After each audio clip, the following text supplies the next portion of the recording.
Chapter 10, Seconds * Barren Wasteland. Issei's Mindscape * Friday night found Issei and the girls once again in the mindscape.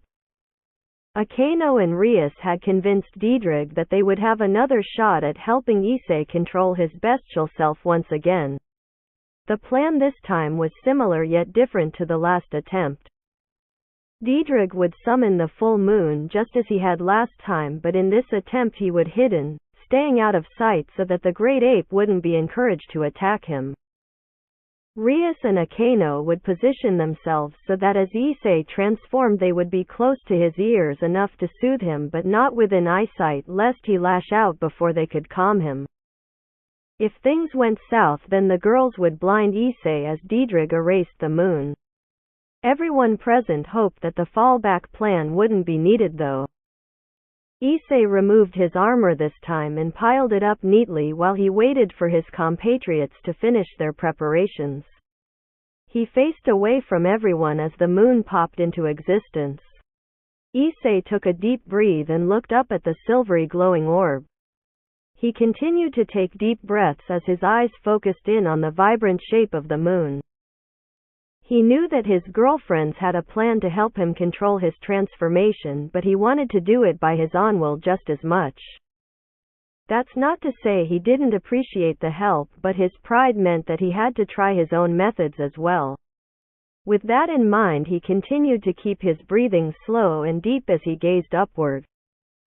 Beat by beat of his heart, he could feel the pull of animalistic power dragging against him, threatening to swallow him completely. The power slowly became more dominant. A pounding, rushing feeling that was threatening to overwhelm everything that he was, is and could ever be.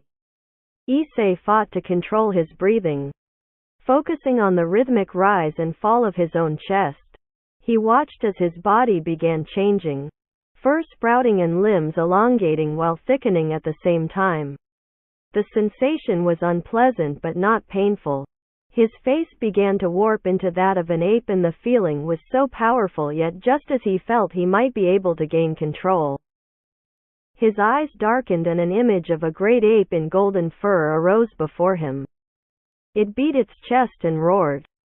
In doing so, Issei felt his grasp on the control of this power rip away and once more the beast inside him took full control.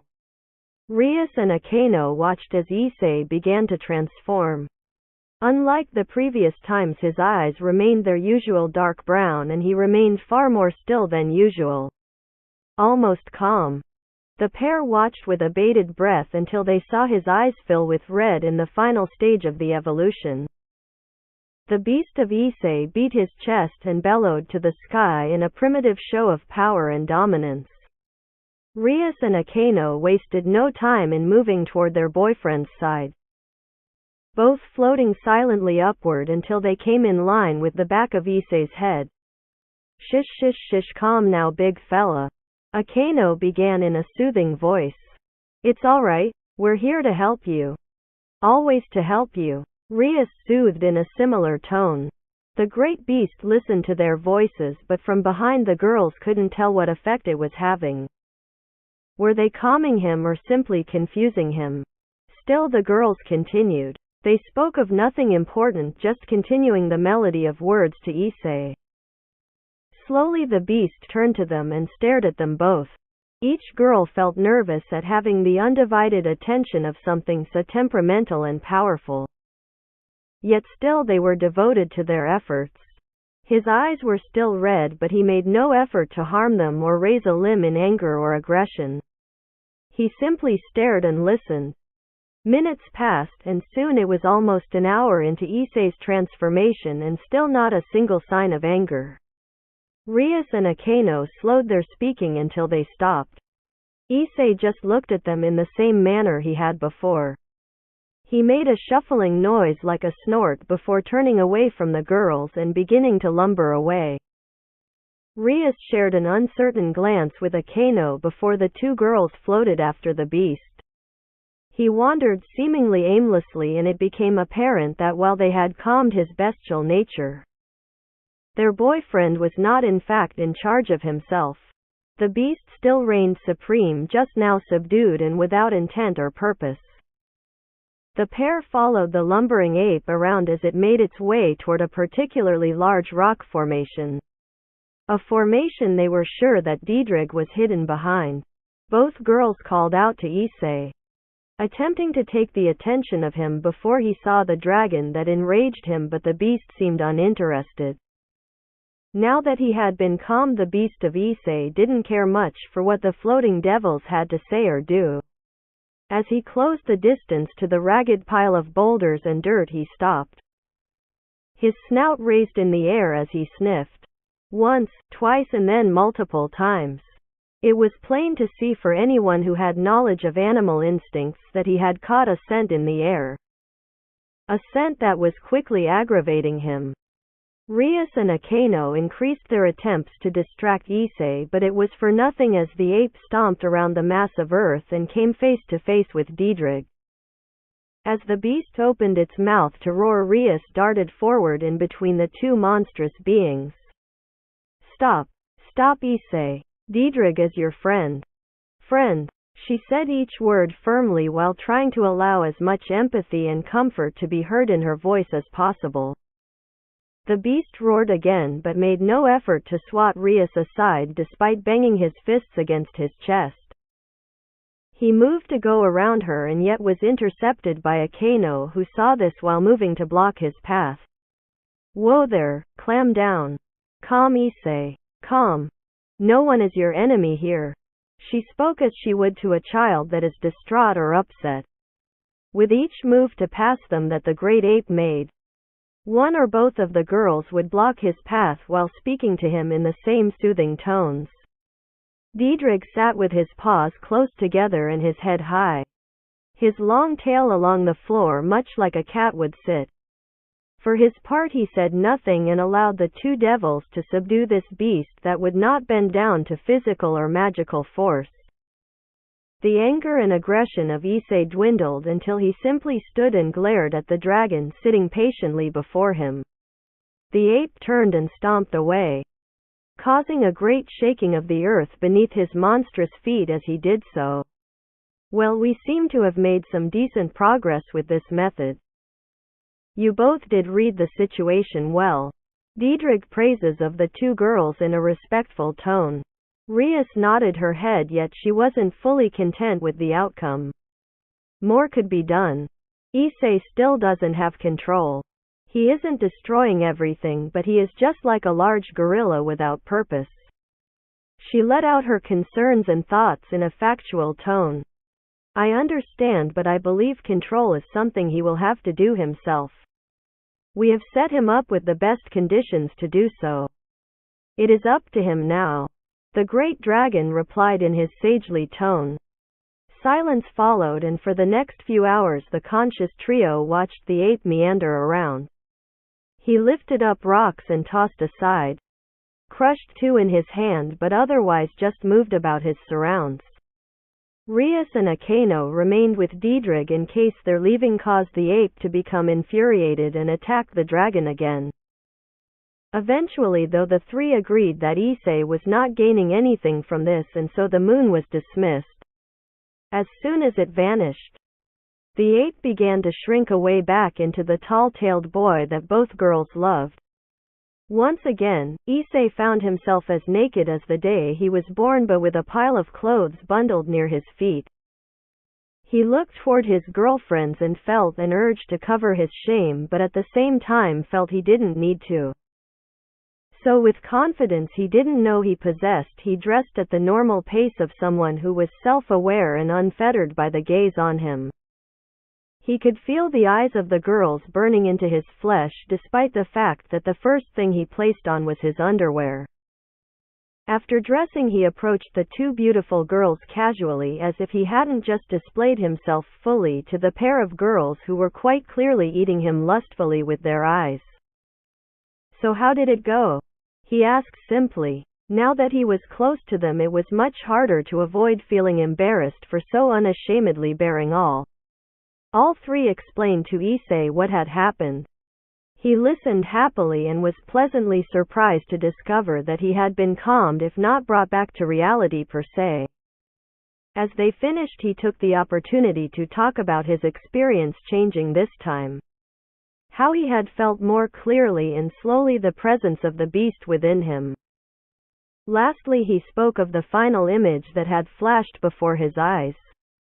A massive ape with golden fur and blazing red eyes. He looked to Diedrich after explaining what he had seen, but the dragon shook his great head. I don't know anything about a golden ape. So much knowledge of the Saiyan race was lost along with trillions of other ancient races when the king of all erased everything. Possibly there is something in the memories I possess, but I do not know for sure. Issei accepted his friend's response and decided to think on it further. For now he would use his last remaining hours to train himself and move ever closer to achieving his goals. It took Issei less than a minute to find his armor, and he wasted no time in donning it all. As soon as it was on, Diedrich generated a gravity field for him, and he was again thrashing himself through a grueling regime of intense physical activity. Club room. Kuo Academy. Sunday lunchtime found the group finishing their training for the day. It was their 8th day of training, and they were officially 2/3 of the way through their preparation time until the match. The rating game was scheduled to commence at 10 in the morning and had been allocated a 6-hour duration. With Ria's initial team consisting of 5 including herself and 2 for her key peerage. Being herself and Issei, it was expected that the full 6 hours would definitely not be required. Grafia had informed everyone that the match would be broadcast live throughout Hell and that tickets to watch from the grandstand had sold out almost immediately. Further questioning revealed that a total of 10,000 seats filled the grandstand and private booths. That many people watching and those back in their homes caused many of the junior devils to become nervous as well as Rias. Issei neither cared either way. He was more than confident that he could defend Rias' honor, and if he showed the majority of the devil population what a Saiyan could do at the same time, well, that was a bonus. If the match was to be broadcast on Earth, however, he would have felt differently. He had received a call from his parents over the weekend inquiring about how he was doing and their time apart in general. Issei, of course, still hadn't told them about the major changes in his life, as he wasn't sure either of them could handle the idea of him no longer being a human, let alone an ancient alien warrior who now fought alongside his devil girlfriends against supernatural forces. It even sounded ridiculous when he said it to himself. What had caused Issei the most worry was that his father had indicated that his contract abroad may be coming to an end sooner rather than later, and that he would be returning home to Japan. Issei had faked enthusiasm at the time, but truly dreaded the return of either of his parents and the storm of explanation that would have to be delivered when they finally did arrive back in Japan. With lunch coming to a close, the group collected their possessions to head back to their homes. Rias had insisted that everyone take the afternoon off, as she was worried about the potential for injury due to overtraining.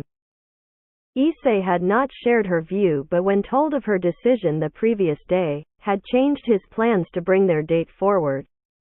As such, while Asia, Kiba and Kaneko went home with Akano accompanying them, Issei and Rias changed into clean clothes before heading off for their date together.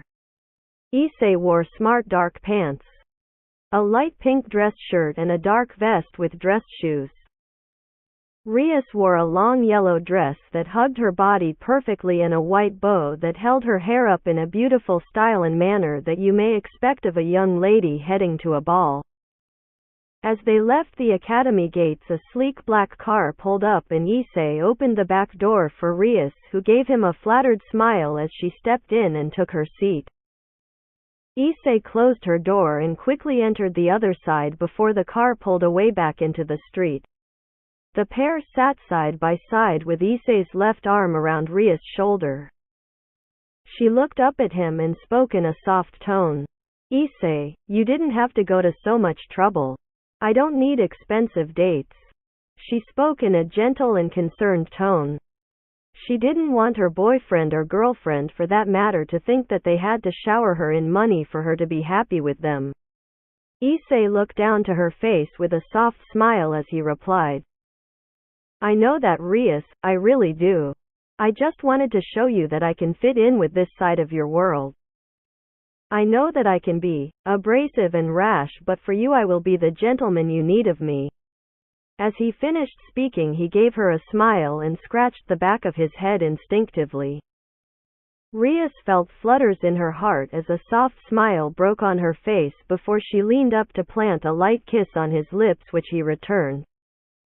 The pair settled back into the seats of the hired car and enjoyed the drive that ended all too soon for Rias' liking. As they exited the vehicle, Issei took Rias by the hand and led her toward a building she recognized immediately as the theater. She smiled broadly at being brought here. As while she was a girl who was willing to get her hands dirty and work hard, she still enjoyed the finer things in life, with the theater being something she loved to attend. Issei saw the smile on her lips and happily led the way for the pair into the lobby. The lobby was a spacious Victorian-style room. The woodwork of the room contained rich carvings of Norse mythology. Red and gold were the primary colors of the rugs, drapes and curtains. A long kiosk took up the area immediately before them, with a young man and woman behind it. Both wore well-fitting tuxedos and the charming smile one would expect of an employee here. The pair approached the kiosk and Issei greeted the staff with a smile. Reserved tickets for Hyodo, please, he said happily. The man nodded and produced the pair's tickets, and after checking Issei's debit card details to confirm that they were the right patrons, the dating duo moved past the kiosk and into the theater itself. Rias was further surprised to discover that not only were they seeing a show, but an opera, Otello.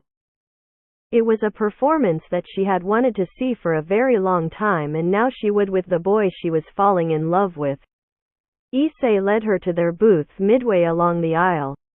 It was a modest booth for the venue. A curved couch that could easily fit 3 with a leg rest and small fold-out tables for entree and drinks. Rias took her sat with Issei beside her. His arm wrapped around her and her head happily on his chest. How did you know I have wanted to see Otello for so long? She asked with genuine interest and happiness. I got your brother to tell me. He owed me one. Issei replied simply to her while tucking her in tighter to his body. Oh, wait, he owed you a favor? She asked him with an eyebrow raise. Issei smirked and simply nodded toward the stage. It's starting. Issei couldn't say that he was an overly cultured young man. He wasn't ignorant and he had learned to speak English, so being multilingual helped, but despite that he didn't have a tremendous knowledge of the fine arts or refined culture.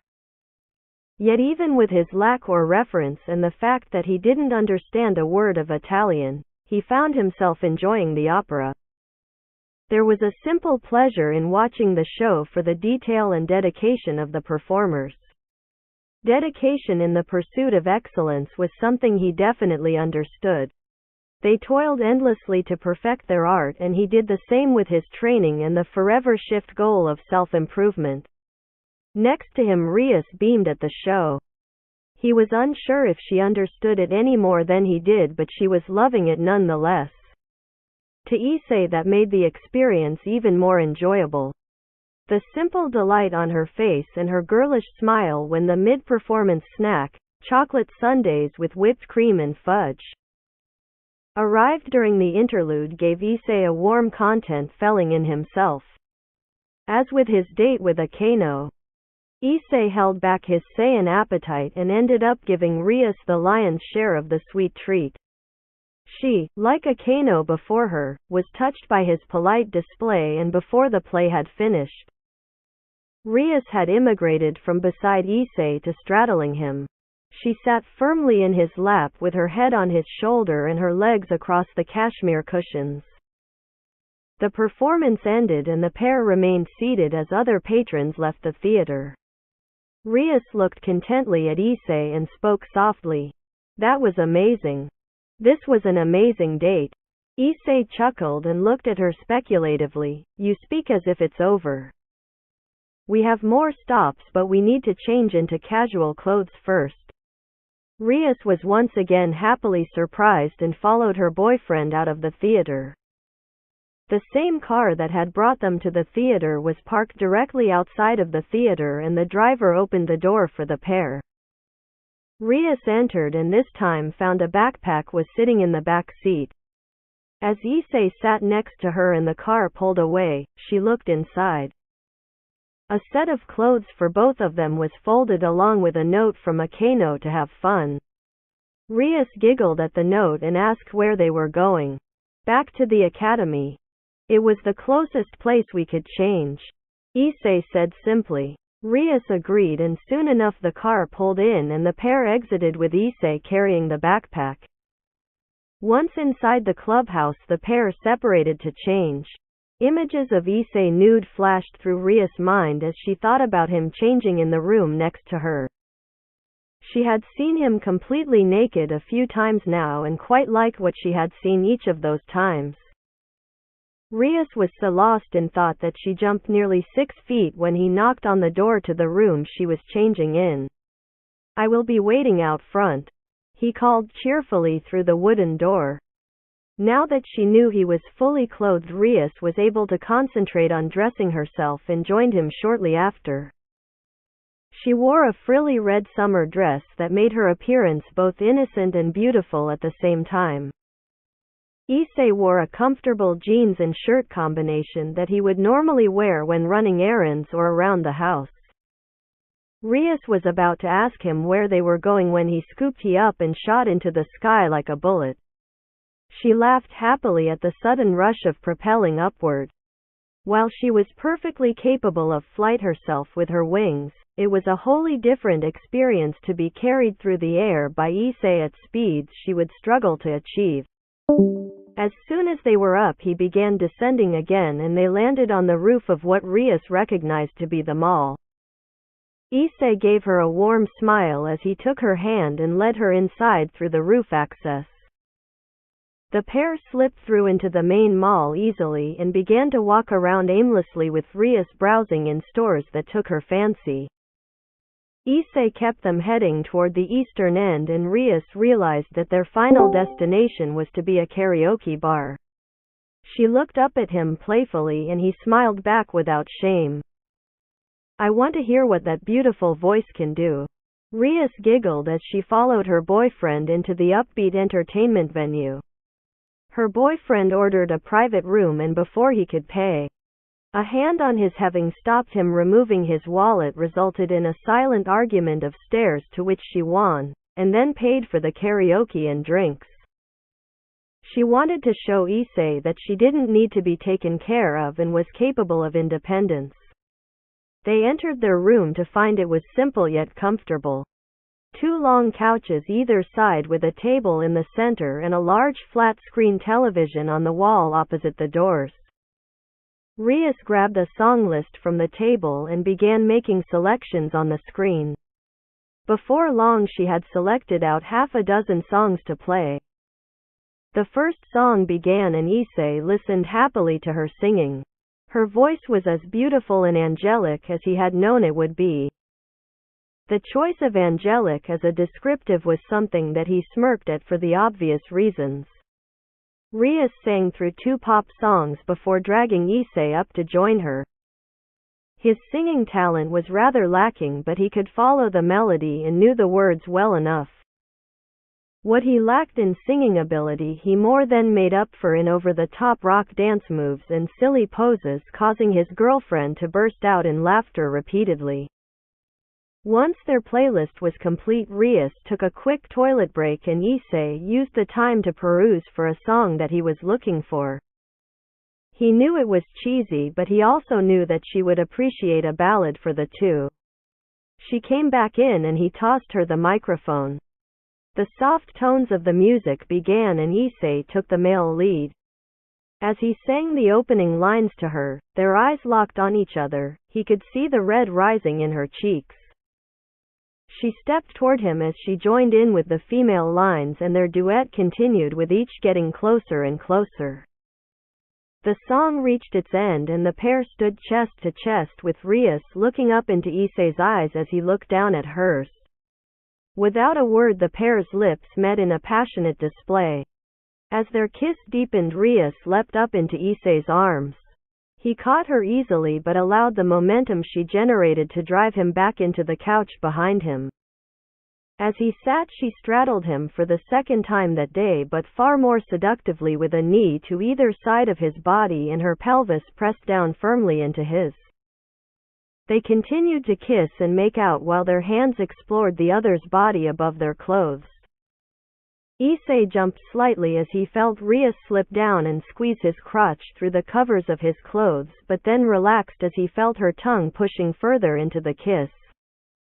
Exploring the depths of his mouth, his right hand ran up the side of her body, causing chills and tingles before moving to tenderly massage her breast through her clothes, and she broke their kiss to moan.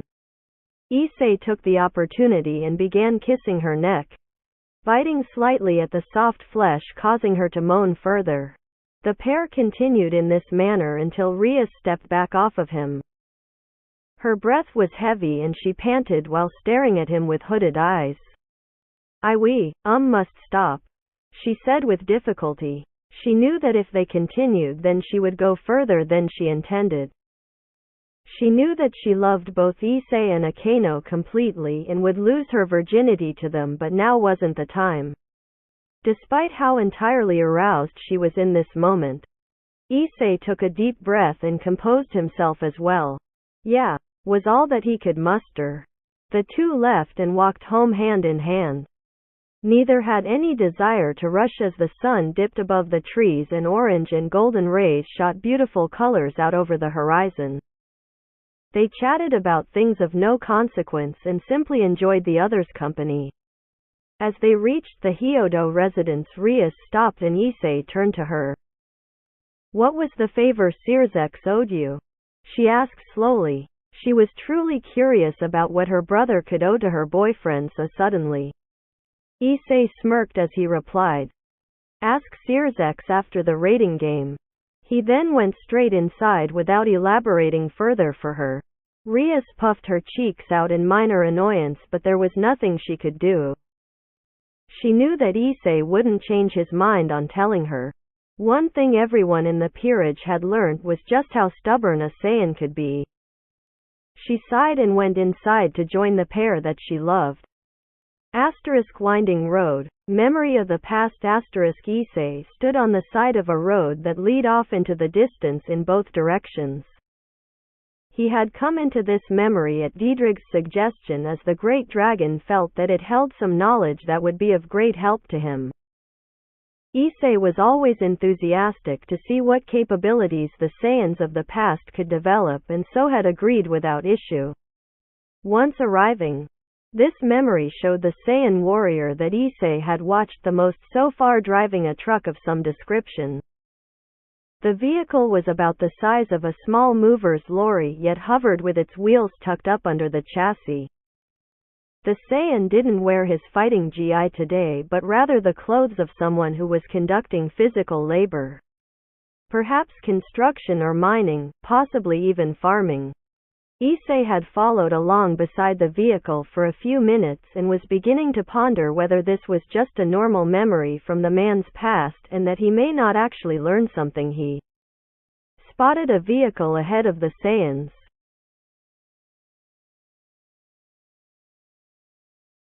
This new vehicle was a mid-sized family car and appeared to have come off the road and become bogged in a culvert. The driver, a middle-aged slim man, was waving toward the Saiyan's truck in a clear attempt to stop the passing vehicle. The Saiyan pulled over and Issei watched the two men chat. Although as usual he couldn't hear any of the dialogue, it didn't take a genius to work out that the man was asking for help in recovering his vehicle.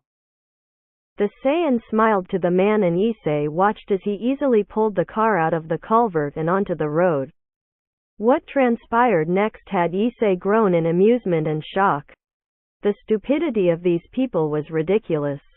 While the saiyan had been helping the man out, two friends of his had joined his side, and now the trio all aimed firearms of various descriptions at the saiyan. The firearms were not ones Issei recognized, most obviously due to the fact that they didn't exist in his world. He almost laughed at the stupidity of the humans to think they could best someone who just lift a vehicle that would easily weigh upward of a ton with complete ease. The saiyan turned around and spoke with his three assailants briefly before they opened fire. This was when Issei saw what he could learn from the memory. Although to the humans it appeared that they were shooting the saiyan, Issei could see that he had moved at a speed that was tremendous for even Issei to follow, but had left an image of himself behind. Issei focused on the image as the saiyan quickly knocked out his would-be attackers with simple strikes to the head and neck. Issei watched the image, its nature becoming slowly translucent, and realized that it was created by the speed and what he believed to be a tiny amount of ki left behind by the saiyan warrior. The human attackers had never known the difference, and as such had been completely unable to defend themselves from the quick strikes that incapacitated them. Not that they ever stood a chance to begin with. Issei floated up and felt himself leave the memory as the saiyan placed the men back inside their vehicle, crushed their weapons into lumps of twisted metal with his hands, and then returned to his own vehicle to continue on his journey. Once he was back in the realm of his mind, he spoke with Diedrich about the memory. The dragon had viewed this one himself already and shared Issei's analysis of the technique as well. Issei could see countless opportunities for a technique like that to be helpful, and so began attempting to replicate it with utmost haste. He was still interested in learning the amplification technique that the saiyan had used in the previous memory, but knew that mastering this skill would be a great benefit as well. He didn't bother with creating a specific landscape for this training this time, happy to practice and develop this ability alone with Diedrich in the whiteness. This night Rias and Akeno hadn't joined him, and while he was always happy to have his beautiful girlfriends with him, being apart occasionally was good as well. It didn't take Issei long at all to develop his own variation of the skill. As he moved as fast as he could, he would leave a small amount of ki behind in the form of himself. As he looked back, an image of himself appeared for a few seconds at the exact position he had left it. He experimented with the amount of ki to use and found that more ki created images that lasted longer. As he became more and more comfortable with the ability, Diedrich joined the training by taking large swipes at him. Issei would dart aside and attempt to use the image ability to confuse the dragon as to where he would be next. The powerful dragon was able to see through the majority of the images, yet on 4 occasions in the few hours they did this, he was tricked into attacking a fake Issei. Issei was happy with this outcome and more than pleased with what he had achieved through the night. When he awoke Monday morning, his nose tingled to the smell of happily sizzling bacon. He followed the scent out to the kitchen, where he found Akeno and Rias both happily cooking away at the stove. He smiled to himself and decided to try out his new image technique on the unsuspecting girls. He silently walked up to the 2 busy women and pulled both into a hug before letting go and jumping back. As he landed, he dashed into the dining room but left a sizable portion of ki behind in the form of an image of himself standing before the girls with a cheeky smile. Issei sat at the table and listened while suppressing his laughter as the 2 girls greeted his illusionary double. When the double didn't reply, the 2 girls started questioning him about his silence.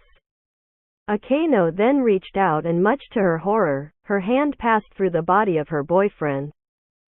Both girls screamed out and Issei burst into roaring laughter from the dining room as they did so. The image vanished as the ki faded and both women looked over the dividing wall at their laughing boyfriend before storming over to him. "What was that?" Akeno demanded at Issei as he reined in his laughter. It's a new technique I learned last night. I can create a double of myself by moving fast and leaving a tiny bit of ki behind. Pretty cool, huh? He said while trying to stop the last bouts of laughter from leaving his lips. Cool, not cool, Issei. You nearly gave us a heart attack. Rias reprimanded of him while waving an egg-covered spatula at him. Issei grinned at both girls and they became more annoyed at their boyfriend's antics. Both nodded to each other and lunged at him. Issei stepped aside and began backpedaling as both girls tried to hit him with whatever implements they had at hand. Issei couldn't stop his laughter at their reaction and began chuckling anew. Before they knew it, all three were laughing, and they only stopped when the front door opened as their friends entered. The second half of the Gremory peerage entered the home to find Rias and Akeno playfully hitting Issei with a spatula and wooden spoon while all laughing. The story was relayed to them and everyone saw the humorous side in Issei's little prank. Breakfast was eaten happily and noisily as the six chatted and decided about the changes that would happen today. They had 4 days of training left, with Friday being a rest before Saturday. Akeno and Rias would be spending the next 4 days teaching Asia defensive spells while Kiba and Kaneko sparred together in the heightened gravity. Issei would continue to push his limits, but his focus now was upon learning the red flare amplification technique. He had watched the memory of the Saiyan learning it over and over again, just as he did while studying the Gaelic gun. He was confident that he had narrowed down the phonetics of the ability to within a small margin of error, and now it would simply be a matter of practicing and applying the technique. He had watched each time intently at how much the Saiyan had struggled to learn the move while being instructed by a master of the skill himself. Issei was well aware that without such tutelage his own grasp of the ability would be difficult to achieve, but he would never give up. It just wasn't in his nature. Upon arriving at the school to once again begin for the day, the group split up to take residence in the different rooms of the gravity chamber. Kiba and Kaneko took the blue room and set the gravity to 26 times that of Earth. It was enough gravity that the pair struggled to move but were still able to spar.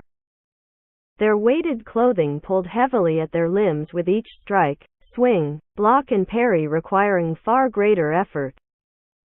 Still, if they had learned anything from watching Issei brutalize himself each day, it was that intense training resulted in incredible performance. Asia, Akeno and Rias moved to the yellow room. They didn't activate the gravity and instead began instructing Asia in 4 spells that would help her tremendously. Both taught her how to create the flash of light that they used to stun and blind opponents, as well as how to create sounds at a distance that could distract others.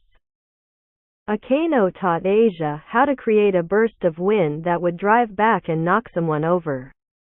It had the potential to cause injury if utilized at the right moment, but mostly was a defensive spell. Lastly, Rias taught her how to create a barrier around herself and others. They demonstrated each spell and explained how it was formed, what it could be used for and the negatives of it. Asia then attempted to replicate the spell herself, while each senior girl either countered the effects or assisted her with guidance. As she created a barrier of light blue energy around herself, Akeno began launching weak bursts of lightning that bombarded the shell. Despite how weak the attacks were, they eventually broke the shell and Asia was forced to generate another. Each time the shell would break, her new shell would be a slight bit stronger. Lastly, as usual, Issei took up the green and silver room. He had unofficially claimed this room for himself since the first time he had entered the chamber. He liked this room the most as it was furthest from the entrance, which meant that while he had the gravity at its highest, others were unlikely to accidentally enter and become squashed without him. Knowing it, he had recently achieved his gravity goal to begin the next stage of his training and in fact surpassed it. He set the gravity to 90 times that of Earth and felt as the world dragged down upon him.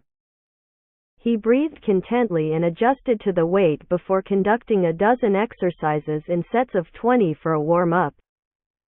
Finishing the last activity and feeling limber and loose, he adopted a focused stance as he had seen the Saiyan do, with his feet over shoulder width apart and braced. His center of gravity low and able to withstand any impact or force. He closed his eyes and channeled his ki. He reached within his body and dragged it from the reserves and pools that lay within him. His whole body began to heat slowly as he released the stores of built-up energy within himself. The white aura burst brilliantly around him and grew in size. At last he felt his power reach its current maximum. His white aura was bright and splendorous around his body, with power arching from him plainly for anyone to see. Even with his eyes closed and mind completely dedicated to his task, he knew he was being watched. Rias, Akano and Asia stood by the edge to Issei's room watching him intently. They could see Kiba and Kaneko at the other entrance doing the same.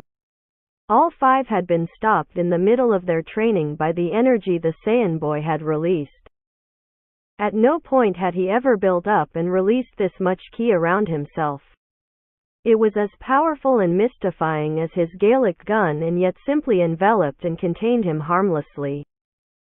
None of them knew what he was doing or attempting to do, but they could all feel the sheer presence of his concentration. Rias let a smile form subtly on her face. Despite all her confidence and reassurance that they would win, she had been feeling the unpleasant niggle of doubt in her mind over the past few days.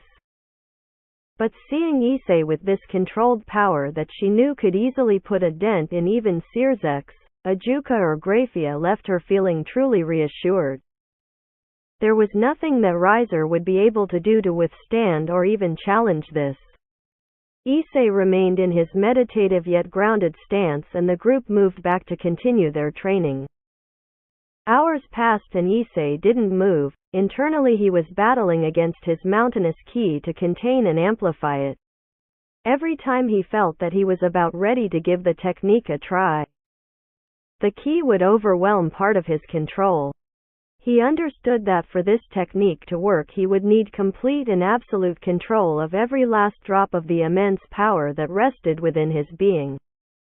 He could feel Diedrig's watchful eye on him as he focused, but the dragon dare not utter a word unless he caused his partner to lose control.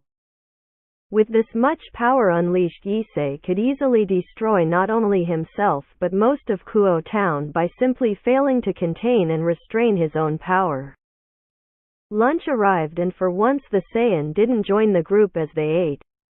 He remained in his dedicated stance while honing and controlling himself.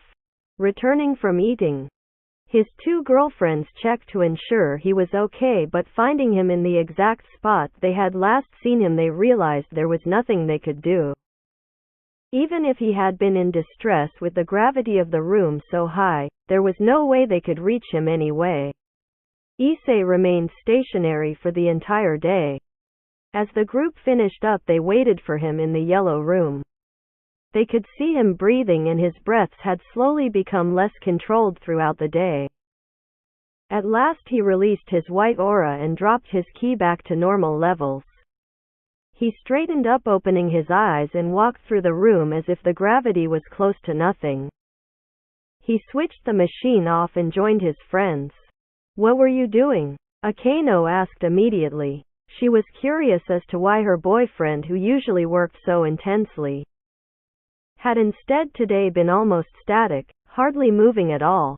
She knew that internally he would have been busy, and that was what aroused her curiosity further. As they all walked home, Issei explained the technique he was trying to learn and master. How it would amplify him so greatly, in that first he needed complete control of himself, including every last drop of his available ki. His goal seemed so incredibly difficult that it was almost impossible for the group to imagine him learning a technique to drive his already monstrous power higher. They always knew he wanted to become far stronger, but to focus on such a technique was rather incredible. That was how it remained for the next few days. During the day, Issei would focus his ki inward with his white aura growing slightly each day, and at night he would either do the same under Diedrig's watchful eye, or when Akeno and Rias joined him, they would summon the moon and he would try to control his inner beast. Placating the monster within him had become much easier for the two girls. The great ape was still initially determined to fight Diedrig, but each time it took less coercing to calm and soothe him. Issei would attempt his very best to remain in control, but he was never quite able to do it. His eyes would always turn red and his primitive side would take over. He hadn't seen the image of the golden ape again though, and he wondered what it had initially meant. Or whom it had been. Thursday arrived and the group were training as usual. Kaneko and Kiba sparred heartily at 29 times the gravity of Earth. Despite the increase in the harshness of their training environment, the pair moved easier than they had on during their first session on Monday. Their bodies were sore from the intense training, but they knew it would be well worth it once the rating game arrived. Asia's magic had also grown immensely. She was able to deflect and withstand attacks from Rias and Akeno for a short time with her barrier. Her flash of light spell was just as proficient as the two older girls, however, like Rias, she was unable to create the light and needed a source to amplify. The wind gusts that she created could drive both girls back and made flying extremely difficult. And lastly, her distraction spell worked well when she sneakily used it on Kiba as he went to the toilet. Her boyfriend saw the funny side of her trick as he recognized it as similar to how Issei had tested his image technique against his two girlfriends. It was approaching 11 in the morning when the group were faltered once again by Issei, only this time his energy was more energetic. His white aura raged and flared around his static form as it grew and grew. Issei's fists clenched and the group watched his muscles and body bulge, then relax over, repeating time and time again. After a minute of this, Issei opened his eyes and yelled harshly, "Kaioken!" His voice was deep and booming. His aura broke from white to red, and a power unlike anything even Rias had felt before emanated out of Issei. His muscles bulged out tremendously and then settled down. He took a moment to relax and then shot forward. Where he had meant to only move a few steps, he simply rocketed out of his room and into Kiba and Kaneko's, almost knocking the pair over. It was at that point that he struggled to stop his momentum and felt himself become overwhelmed. This energy was incredible. It was beyond anything he had ever felt, but it was draining him. Draining him fast. Far too fast for him to catch it. Issei released his hold on the technique and collapsed down onto one knee with the red aura vanishing into nothingness. He panted heavily as Kiba checked on him and Kaneko deactivated their gravity so that Asia, Akeno and Rias could join him. Without a word, Asia began pouring green healing energy into him to make sure he would be alright, while his beautiful girlfriends fretted and bombarded him with questions over whether he was injured. "I'm alright. I probably just rushed learning that move. More training is needed, I think," he replied to the two worried girls in a soothing, relaxed voice while flashing them a calm smile. After a quick rest, the group broke and took a long lunch. They all sat around the club room and enjoyed the food that had been provided while chatting casually. Despite his earlier exhaustion, with the healing from Asia, Issei felt more than ready for more training, and so after lunch moved back into his gravity room to continue. This time he focused on physical training rather than attempting the Kaioken once again. By the end of the day, everyone was sure that they had done as much as they possibly could in preparation for the match. Issei walked with a confident smile but was inwardly disappointed that his body was not yet ready for the Kaioken. He had been so focused on it that to finally achieve it and have it strip him of all his stamina so easily was rather disappointing. Still, the experience had taught him quite a lot about his current limits and shortfalls. After dinner the trio spent the night watching television until Rias suggested a movie. While her and Issei discussed what to watch, Akeno slipped away and started a movie without either of the others knowing. They turned to the screen to find that she had put on 50 Shades of Grey. Issei wasn't too fond of the movie, he hadn't seen it before but knew the general plot of it. Rias had seen it with Akeno before the two had come to explore their feelings for each other and knew that the movie aroused her girlfriend. She could feel a sneaky naughtiness to Akeno's actions and knew her girlfriend was deliberately setting up for the three of them to become hot and bothered. Despite knowing her girlfriend's plan, she didn't inform Issei and they all watched the movie. As it played, both girls found themselves slowly moving further and further onto Issei. He had his arms around each of their shoulders and they slowly tucked further into his embrace.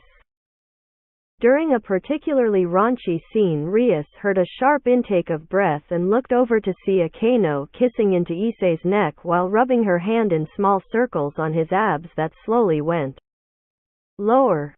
The sight of her girlfriend doing this to her boyfriend aroused Rias further and she leant in while Issei turned to her and the pair embraced in a passionate kiss.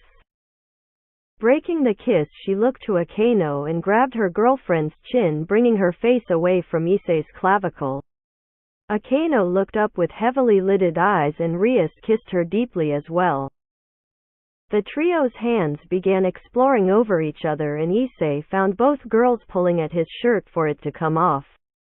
He raised his arms and whipped the garment off, tossing it aside. Rias pulled her top off while Issei and Akeno stared lustfully at her. Before she could say anything, she felt a hand from each reach around and undo her bra straps. The lacy material dropped away, revealing the sight of her ample breasts. Issei ran a hand up her stomach while Akeno enveloped her in another passionate kiss. Rias let out another deep moan as a strong hand carefully massaged her breast and her nipple hardened against his palm. Akeno broke her kiss and began sliding her mouth down Rias' neck and chest. Rias watched, unable to stop staring as Akeno's lips reached her right breast and began kissing, her tongue shooting out to lick gently between kisses. Issei dropped his hand from her left and leaned forward to do the same. Rias' moan became louder, more guttural and so constant that she feared the others would hear it at the other end of the street as Issei and Akeno took her nipples into their mouths. Intense spikes of pleasure shot through her body and she felt her hips buck and grind of their own accord. A delicate hand slipped into the waist of her pants and rubbed along her now wet panties. She would have gasped if her moaning had allowed her to. Akeno rubbed delicately and yet expertly before pulling the material away and touching the flesh directly. Pleasure unlike any Rias had ever felt shot through her body like spikes of delightful electricity. It was enhanced as Issei's hand slid into the rear of her pants and gently massaged and caressed her buttocks. At no point did either of them release her nipples from their mouths as they sucked and nibbled upon them. Rias felt her climax approaching as her moans increased. Both Akeno and Issei could feel it as well. At the last moment, Akeno slid her middle and index finger into Rias and her girlfriend screamed out in pleasure as her climax overtook her. She bucked and thrashed through it, her pelvis pushing down and grinding up Akeno's hand while the pair continued to pleasure her before she slumped forward onto Issei. A completely content smile washed over her as the afterglow filled her body. Issei rolled her onto the couch so that both he and Akeno could continue to kiss her in turns. Rias' eyes were heavy as she held both of them and spoke truthfully. "I love you both so much." Her words were heartfelt and true. "We love you too." Each replied to her in the same manner and Issei lifted her up, cradling her as he carried her to bed while Akeno turned off the television and followed. Rias was asleep before Issei even lay her in bed and Akeno lovingly shifted hair from her face. "She needed that. She has been so worried and exhausted," she said compassionately. "Yeah. She tries to be everyone's rock but her own, Issei added. Both simply looked at the sleeping body of their girlfriend, a soft nightie appearing on her body care of Akino's magic. Each climbed into bed either side of her. They kissed passionately and while still somewhat aroused. The sexual tension had broken and so both went to sleep comfortable in the fact that their touch had helped Rias release all the stress that had built within her. Seaside. South of Kuo town. The next morning over breakfast Rias announced that the group would be spending the day at the beach to relax. Today no training was to be conducted and so they would all simply chill out and unwind by the seas. Everyone starburst after breakfast to collect the things they would need. Issei simply put on a pair of blue board shorts. He wore his shirt to conceal the base of his tail in case the beach was occupied. Once dressed he returned to the kitchen and started filling a backpack with towels, food and drinks. Before leaving he went to a cupboard and found a shade cloth umbrella and Nerf ball. The group reconvened in his lounge room with everything set. Kiba wore board shorts and a shirt as well and also carried a backpack for his group. Akino wore a green bikini that was almost too small for her and showed off her voluptuous body well. Rias wore a similar swimsuit that ran like a V from her crotch over her breasts to her shoulders and down her back. The material was a light lavender and clung to her in as form-fitting a way as everything else she owned. Asia had borrowed a red bikini of Akino's and while it didn't fit quite perfectly it still sat well on the slightly smaller blonde. Lastly Kaneko wore a light blue one-piece swimsuit. Her fair skin was rather susceptible to the sun and she feared that she would burn and be less effective the next day. With the preparations complete Rias summoned the Gremory symbol and the group vanished in the familiar flash of crimson light. They reappeared at a beach far to the south of Kuo that was both secluded and deserted. The sun shone down pleasantly and the waves crashed peacefully against the shoreline. Issei smiled at their seclusion and threw his shirt off to the side after putting down the bag. His tail sprung free and waved comfortably in the sea air. He put up the shade umbrella and lay out the towels for the girls before sprinting into the ocean. He took a giant leap and traveled a few hundred meters through the air below, splashing down into the deep water. He had found that his saiyan physiology allowed him to see underwater quite well and combined with his excellent lung capacity he enjoyed swimming around the deep water. He swam for a few minutes then broke from the surface and hovered above it before flying swiftly back to shore. He landed by the towels and looked around. Rias and Akeno were sunbathing on the towels. Even without asking them he had known this is what his girlfriends would do. Kiba, Asia and Kaneko were tossing around the Nerf ball he had brought along in the shallows. Issei watched as Kiba threw a long pass that Asia caught despite her lack of athletic exposure while growing up. For someone who had lived such a controlled life she learned new things well and was skilled at developing her hand-eye coordination. Issei watched her throw the rubber ball to Kaneko and he couldn't resist the opportunity to mess with his white-haired rival. Issei floated slightly into the air and shot toward Kaneko. Just as she was about to catch the ball he snatched it from the air and splashed down in the water, causing a wave to soak the Nekomata.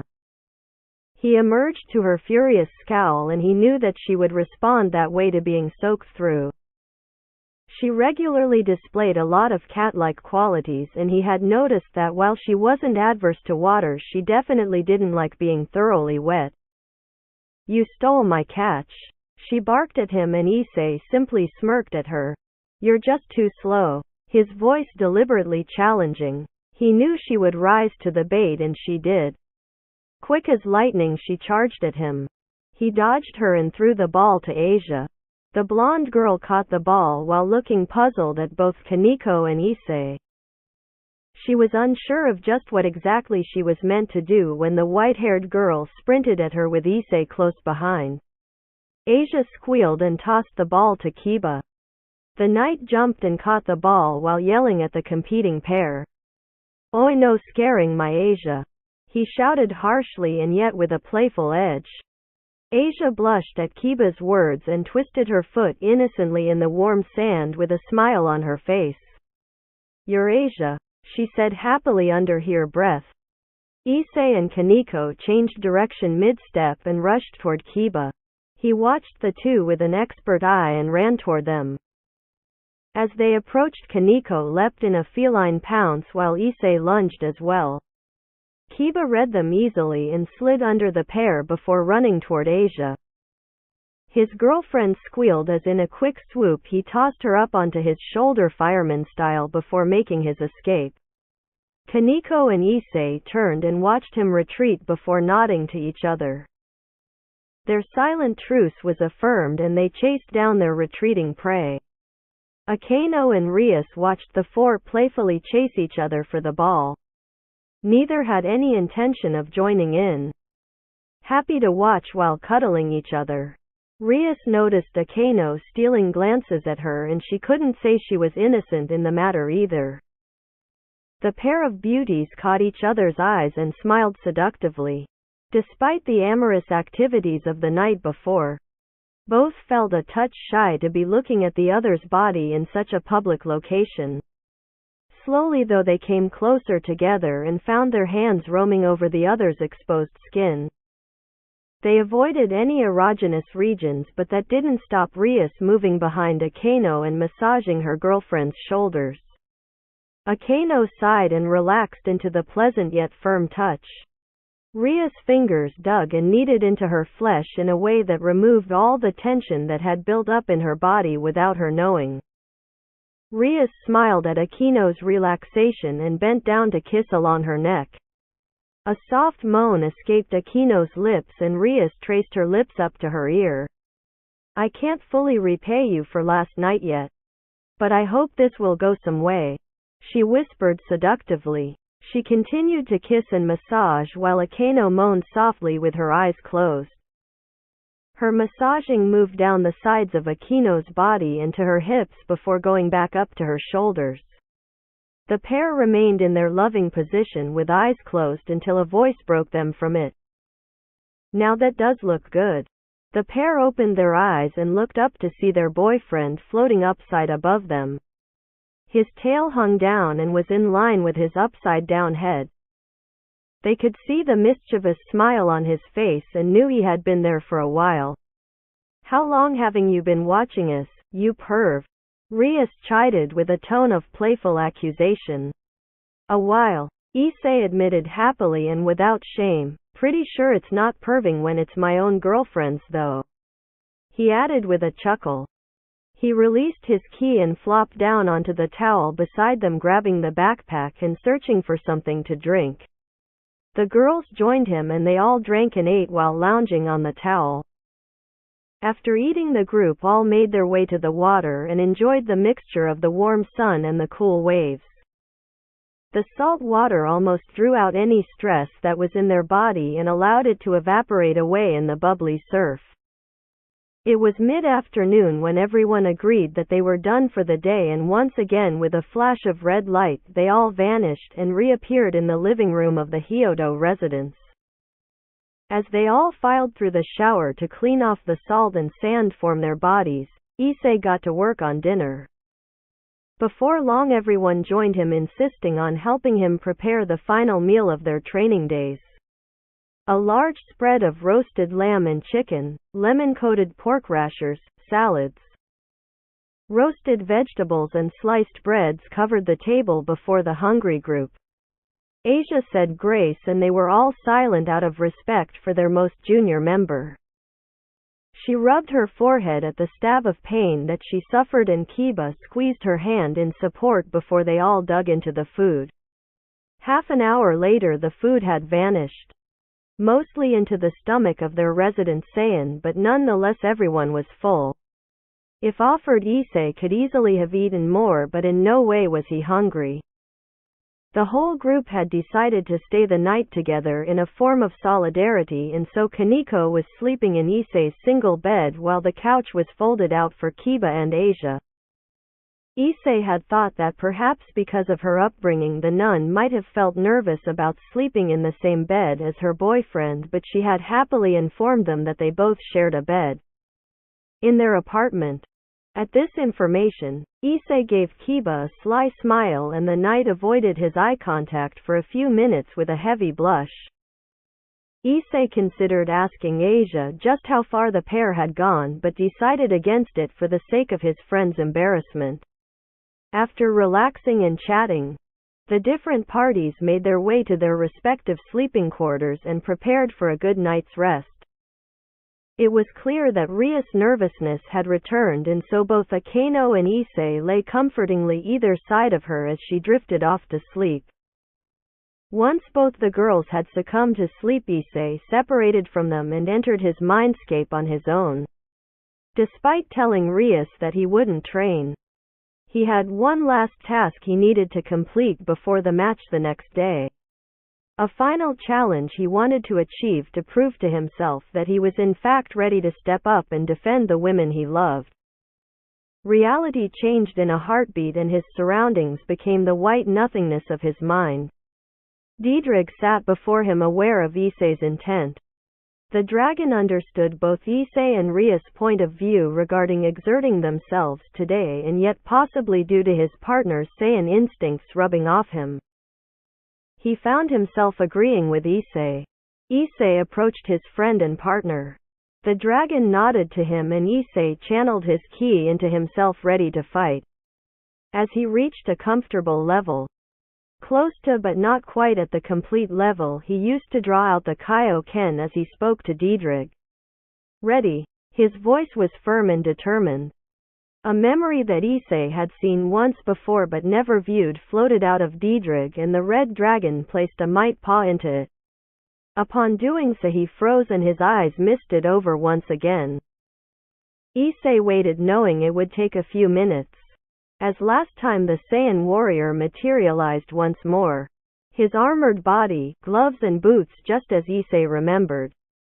His long black hair running down to below his waist and his tail wrapped around his waist identical to Issei's. Issei stood in his clothes without armor as Diedrich could not summon both the warrior and the armor. The two approached each other with equally confident strides. A thought floated through Issei's mind. If he lost, the girls weren't here to save him. That meant he had better win then. With less than 100 meters between them, the pair flew at each other. A powerful roundhouse kick from the warrior was blocked by Issei's forearm. He countered with a right jab that met nothing but air. The Saiyan dropped to the ground and sprang back with an uppercut that Issei caught and pushed himself back from. He spun around and swung an overhead kick at the opposing warrior. The warrior caught his foot and twisted his hands while applying force, throwing him back toward the ground. Issei landed on his hands and flipped gracefully to his feet. The Saiyan dropped into a landing and sprinted at him. He threw a cross at Issei, but the attack went harmlessly through the illusionary image of the boy. Before he could comprehend, a hard kick struck his head and sent him flying as Issei landed and watched his opponent crash in the distance. The Saiyan regained his feet and held his left hand out toward Issei. Yellow ki gathered and he fired multiple shots toward the younger fighter. Issei sprinted forward and dodged left and right as he charged his opponent. The ki exploded behind him as he dodged each shot. The Saiyan was clever, though if still a soulless clone, and before Issei could close the distance, a ki blast exploded in the air in front of him. Issei crossed his arms to protect himself from the blast. While losing his opponent briefly, Issei felt his instincts flare and rolled to the right, coping a glancing blow for his efforts. The strike knocked him aside, and while his balance was off, the Saiyan swung a sweeping kick that brought Issei to the ground. Thinking fast and relying on his instincts, Issei rolled to avoid the slamming boot that had aimed for his head and twisted to fire a ki blast at his adversary. Unlike their last bout, the ki blast shook the Saiyan and caused him to stagger back. Issei took this advantage to roll onto his feet and retook the offensive. The pair traded blows in a rapid series of melee forays. Issei discovered that the Saiyan was also capable of creating an after-image and that letting his guard down would prove dangerous. Each warrior suffered heavy strikes to their body, limbs and face. Blood ran from Issei's jaw and left shoulder while tears riddled his clothes. The Saiyan warrior wasn't much better, with blood seeping from a gash above his swollen left eye and his armor close to destroyed. Issei knew he could win this fight and pressed his attack. He drove a knee into his opponent that broke through his defense and crashed into the larger man's stomach with the loud crunch of breaking bones. Issei followed up with a jab cross combination that struck his opponent's head and threw him into the ground. Without relenting for a moment, Issei followed with a diving kick, however missed as the Saiyan launched himself backward and rolled onto his feet. The Saiyan began channeling ki into his outstretched palm and Issei did the same. With a shout, both warriors launched the ki beams at the other. Yellow from the unknown Saiyan and blue-white from Issei. The beams collided and sparked against each other. The epicenter bobbed back and forth, but neither took the advantage. Issei smiled deeply as he reached into himself and pulled at his ki reserves. With a guttural yell, he unleashed a further wave of ki along the beam that crushed and overwhelmed the Saiyans. Issei's beam steam rolled into the warrior and disintegrated his body. As a soulless clone, the warrior neither yelled out nor shrieked at his own demise, and Issei found himself thinking it was appropriate for a Saiyan warrior to die with dignity and pride, not screaming and crying for their life. Issei dropped into an exhausted but content heap on the ground as he released all his ki that he was wielding. The aura around him vanished, and he watched as the memory faded and Diedrig's expression returned to normal. The dragon moved over to him and looked at him with pride. Issei nodded at the unspoken question, and if it was even possible, Diedrig looked more proud than before. This confirmed that his partner and friend was indeed ready to move on further with his pursuit of strength. Arena. Hell. The whole peerage stood in a stone room much like a medieval castle tower. The room had two heavy oaken doors. The first led out the way they had entered and the other led into the arena where the raiding game would commence. Each member of the peerage wore their Kuo Academy uniform, which had become the unofficial uniform of Rias peerage. Issei wore it as well, despite not being an evil peace member. He was still as much a part of her peerage as any others, and it would help identify him on the battlefield. Not that he would need any assistance being identified. They could all hear the crowd above and around them. None had seen the stage where they would be fighting, but they did know it was big. While they waited, they could hear the voice of Grafia speaking to the crowd. She had been appointed as the adjudicator for the match and began by explaining the terms of today's raiding game. If Lord Phoenix wins, then he and Lady Gremory will be wed tomorrow. Her voice was neutral and emotionless over the air as she spoke into her microphone. If Lady Gremory wins, then she is not obligated to marry Lord Phoenix or any other. The Phoenix House will remain bound by the terms of all previous signed and agreed upon treaties. With the stakes confirmed and broadcast for all hell to be aware of, there was a large and loud murmuring around the crowd as the devils who had come to watch the match discussed their views on the situation. Now for the rules, Grafia continued. As Lord Phoenix has a full peerage of 15 and Lady Gremory only a peerage of 4. If Lady Gremory's peerage is defeated, she may utilize her second key peerage of 1 warrior. All other rules are as per normal raiding game standards. No killing. All magic and abilities are allowed. As Grafia finished her announcements, the chatter was much louder and more diverse than before. With his enhanced hearing, Issei could hear different devils talking about what had been announced. Key peerage. Like part of the shoki. What exactly is that? He heard a male voice say. Only 4 fighters with 1 in reserve. What's the point of trying? Another said, Lady Gremory should forfeit now. A female voice said, good on her for trying though. Another interjected. Issei listened to the varied opinions. Overall they seemed to doubt Ria's chances and were both skeptical and interested in seeing what a key peerage was and what the key warrior would bring to the match. Eventually the chatter died down and Issei sat cross-legged against a wall. Minutes passed and then the crackle of the microphone broke the air. Will both peerages please enter the arena? The match begins in 2 minutes.